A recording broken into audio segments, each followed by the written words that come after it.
વાત જોજો, આપણે બધા સરકારી કર્મચારીઓ, આપણે બધા આપણું ક્વોલિફિકેશન નક્કી કરવામાં આવ્યું છે, ડિગ્રી નક્કી કરવામાં આવે, એની એન્ટ્રન્સ પરીક્ષાઓ લેવામાં આવે, ટેટ ને ટાટ ને બાટ ને ફાટ ને જેટલી પરીક્ષા લેવામાં આવે, મન હુજે એવી પરીક્ષાઓ લઈ અને પછી નોકરી આલે. તારા વિધાનસભા અને લોકસભામાં સેવક તરીકેની નોકરી જોયું તમે? હારી 5 વર્ષ નોકરી અને લાઈફ ટાઈમ જલસા.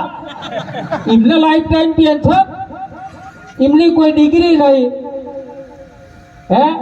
કોઈ ક્વોલિફિકેશન નહીં, કોઈ ઇન્ટરવ્યુ નહીં, અને હારી 5 વર્ષ નોકરી અને પછી લાલ લોટાવાળી તો ગાડી મળે. બોલો, આટલી ફાટમ ફાટ સાહેબી અને 5 વર્ષ તોય પેન્શન એમને જબરજસ્ત. અને પાછી નવીની વાત તો શું ખબર છે તમને? વિધાનસભામાં 5 વર્ષ નોકરી પૂરી થાય એટલે પેન્શન આખી લાઈફ જિંદગી પૂરેપૂરું. અને પાછી એના એ નોટ આગળ વિધાનસભાથી લોકસભામાં જાય 5 વર્ષ પૂરો કરે એટલે બીજું પેન્શન,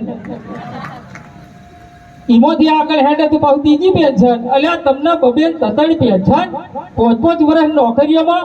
આ અમે કર્મચારીઓ પગનો તળિયો કહી ગયા, કેળોના મણકા રહી ગયા.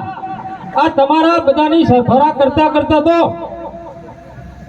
વિકાસના ભાગીદાર બન્યા છીએ અમે કોઈ જમતમ છીએ? અને આટલું બધું કર્યા પછી 35 વર્ષ નોકરી કરીએ અને તમે અમને પેન્શન વનાના રાખો. એટલે તમે 2-3 પેન્શન લો એનો અમને કોઈ વાંધો નહીં, અમને તો કોઈ પેટમાં દુખતું નહીં. પણ આવું તમને શું પેટમાં દુખે છે? અમને એક તો આલો.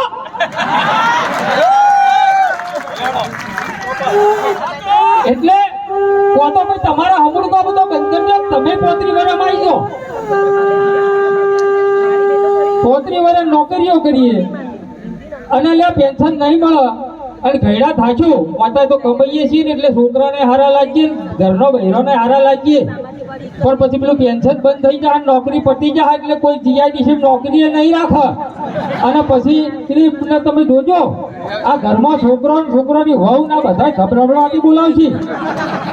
કા ડોહું તો નકામું છે, આ રિટાયર્ડ થયેલી ડોસી તો કશા કોમની જ નહીં. એટલે આવું બધું ન થાય એના માટે આપણે